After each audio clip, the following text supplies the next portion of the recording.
৯,০০০ টাকার মধ্যে অলমোস্ট একটি সেরা প্যাকেজ বলতে পারি V90 প্লাস এই মোবাইল ফোনটিকে।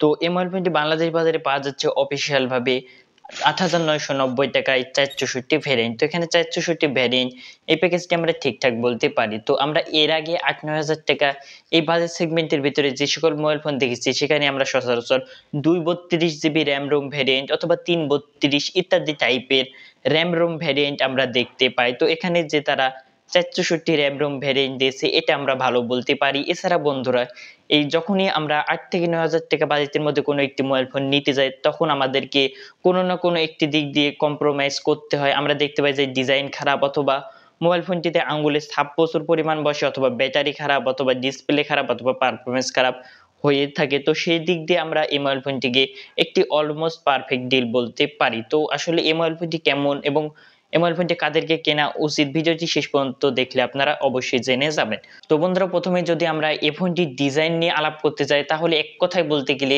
এ বাজেট সেগমেন্টের অন্যান্য মোবাইল ফোনগুলোর থেকে এই মোবাইল ফোনটির ডিজাইনটি একটু ইউনিক এবং খুব ভালো লাগছে দেখতে। তো আপনারা দেখতে পাচ্ছেন যে রেয়ার পার্টে একটি স্পেশাল টেক্সচার টাইপের একটি ডিজাইন দেওয়া রয়েছে যেটা দেখতে খুবই দুর্দান্ত এবং খুবই চমৎকার লাগছে। তো যখন আপনারা এই মোবাইল ফোনটি রোদে যখন নিয়ে যাবেন তখন এর ইফেক্টটি দেখতে আরো বেশি ভালো এবং আরো বেশি চমৎকার লাগে। এছাড়া মোবাইল ফোনটি রিয়ার পার্টের ক্যামেরা সেটআপ বা ক্যামেরা কাটআউটটিও দেখতে খুব একটা বেশি খারাপ লাগছে না। এই প্রাইস রেঞ্জের মধ্যে আমরা একটি নতুনত্ব বিষয় বলতে পারি বা এটিকে দেখতে খুবই ভালো লাগছে। তো এই মোবাইল ফোনটি আপনারা বাংলাদেশ বাজারে মোট ৩টি কালারে পেয়ে যাবেন, যে ৩টি কালার আপনারা আমাদের স্ক্রিনে দেখতে পাচ্ছেন। এছাড়া মোবাইল ফোনটিতে প্রায় প্রয়োজনীয় সকল পোর্টস এবং বাটনই দেওয়া রয়েছে, যে বাটনগুলো আমরা এই প্রাইস রেঞ্জের মধ্যে আশা করে থাকি। এছাড়া বন্ধুরা মোবাইল ফোনটিতে আপনারা টাইপ সি পেয়ে যাবেন এবং মোবাইল ফোনটির রাইট সাইডের দিকে পেয়ে যাবেন পাওয়ার বাটন, যেখানে রয়েছে ফিঙ্গারপ্রিন্ট সেন্সর, যেটা বেশ ফাস্ট এবং অ্যাকুরেট বলতে পারি। তো এই বাজেটের মধ্যে আমরা অনেক সময় দেখেছি যে ব্যাক ফিঙ্গার অথবা ফিঙ্গারপ্রিন্টই নেই, এমনও অনেক মোবাইল ফোন আমরা দেখেছি। তো এদিক দিয়ে মোবাইল ফোনটিকে আমরা একটি ভালো প্যাকেজ বলতে পারি। ফোনটি যদি আপনারা ফ্রন্ট সাইডে চলে আসেন তাহলে এখানে দেখতে পাবেন যে একটি ওয়াটার ড্রপ নচ ডিসপ্লে দেওয়া রয়েছে, যেটা আমরা এবার সেগমেন্টের মধ্যে সচরাচর ভালোই বলতে পারি। তো এখানে যদি তারা একটু নতুনত্ব বা এক স্টেপ যদি আগাতে পারতো তাহলে এটি আবার আরো দুর্দান্ত হয়ে যেত। তো এখানে যদি তারা 500 কার্ড দিয়ে দিত তাহলে এই প্রাইস রেঞ্জের মধ্যে এর থেকে ভালো মোবাইল ফোন হতোই না এবং এই মোবাইল ফোনটি একটি সেরা প্যাকেজ হয়ে যেত যদি এখানে একটি 500 কার্ড ডিসপ্লে তারা দিয়ে দিত। এছাড়া মোবাইল ফোনটির ডিসপ্লেটি নিয়ে বেশি কমপ্লেন করার জায়গা নেই, কেননা এই প্রাইস রেঞ্জের মধ্যে আমরা এরকমটাই দেখে থাকি। এছাড়া ফোনটির ডিসপ্লে চারিদিকে সিন এবং বেজেলগুলোও আমার কাছে প্রাইস পয়েন্ট অনুযায়ী ঠিকঠাকই লেগেছে। ফোনটির ডিসপ্লে সাইজ হলো 6.56 ইঞ্চ, যেটা আমরা খুব একটা বেশি বড় বা খুব একটা বেশি ছোট বলতে পারি না, এটি আমরা হ্যান্ডি ডিভাইস বলতে পারি বা একটি মাপের ডিসপ্লে বলতে পারি। তো মোবাইল ফোনটিতে রয়েছে একটি IPS LCD HD প্লাসের ডিসপ্লে, যেখানে আপনারা 90 হার্টজ এর রিফ্রেশ রেট পেয়ে যাবেন, যার ফলে আপনারা মোবাইল ফোনটি স্মুথলি ব্যবহার করতে পারবেন। তো এখানে আমরা HD প্লাস এবং 90 হার্টজ, যেটাকে আমরা খারাপ ডিল বলতে পারি না। ৯,০০০ টাকা বাজেট সেগমেন্টের ভেতরে আমরা এমন কিছু মোবাইল ফোনও বাংলাদেশ বাজারে অফিসিয়ালি দেখেছি যেটা ১৬,০০০ টাকা বাজেটের মধ্যে আমাদেরকে HD প্লাস 90 হার্টজ এর রিফ্রেশ রেটের কম্বো ধরিয়ে দিচ্ছে। তো সেদিক দিয়ে মোবাইল ফোনটির ডিসপ্লেটিকে আমরা খারাপ বলতে পারি না, আমরা ভালোই বলতে পারি।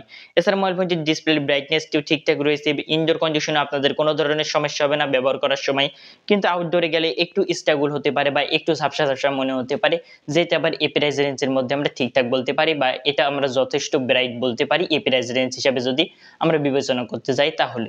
এই মোবাইল ফোনটিতে আপনারা পেয়ে যাবেন ইউনিএসওসি T606 এই প্রসেসরটি।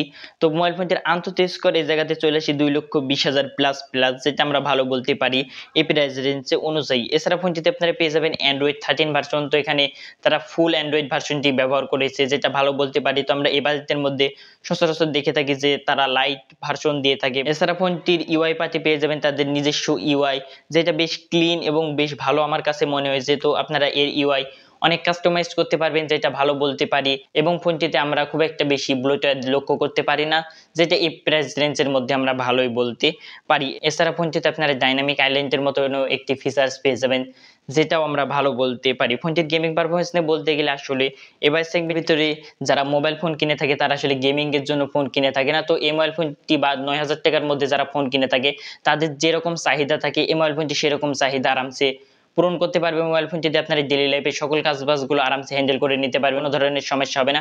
মোবাইল ফোনটিতে যেহেতু ৬৪ জিবি স্টোরেজ এবং ৪ জিবি র্যাম রয়েছে, যেটা আমরা এই বাজেটের মধ্যে ভালোই বলতে পারি। এছাড়া মোবাইল ফোনটিতে যদি আপনারা গেম খেলতে চান তাহলে 2G যে সকল গেমগুলো রয়েছে সেই সকল গেমগুলো আপনারা আরামসে হ্যান্ডেল করে নিতে পারবেন। এছাড়া যে সকল 3D গেমগুলো রয়েছে সেই সকলও খেলা যাবে।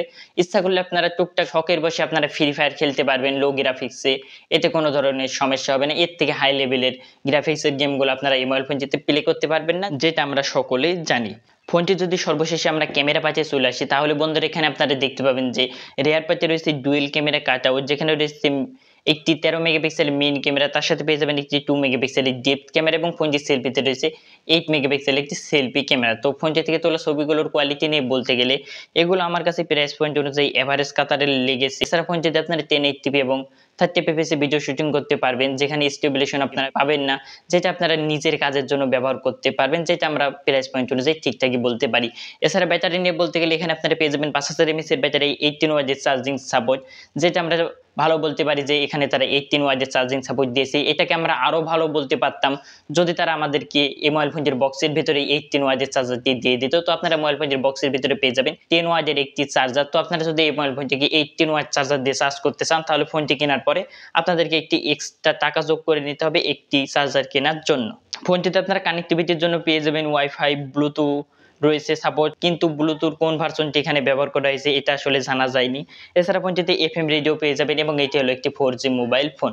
তো বন্ধুরা সর্বশেষে তো ফোনটি সম্পর্কে সকল বিষয় নিয়ে আলাপ করে নিলাম। তো ওভারঅল যদি আমরা বলতে যাই তাহলে এই 9000 টাকা প্রাইস রেঞ্জের ভেতরে যদি আপনারা একটি মোবাইল ফোন কিনতে যান তাহলে আমার মতে এটি রিকমেন্ডেড করার মতন একটি মোবাইল ফোন এবং এটি ভালো হতে পারে। তো আশা করি থাকি ভিডিওটি দেখি আপনারা মোবাইল ফোনটি সম্পর্কে একটি ক্লিয়ার ধারণা পেয়ে গেছেন।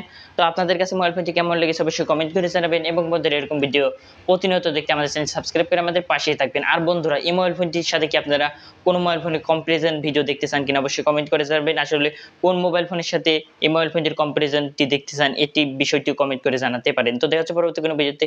ততক্ষণ পর্যন্ত ভালো থাকবেন, সুস্থ থাকবেন। আল্লাহ হাফেজ।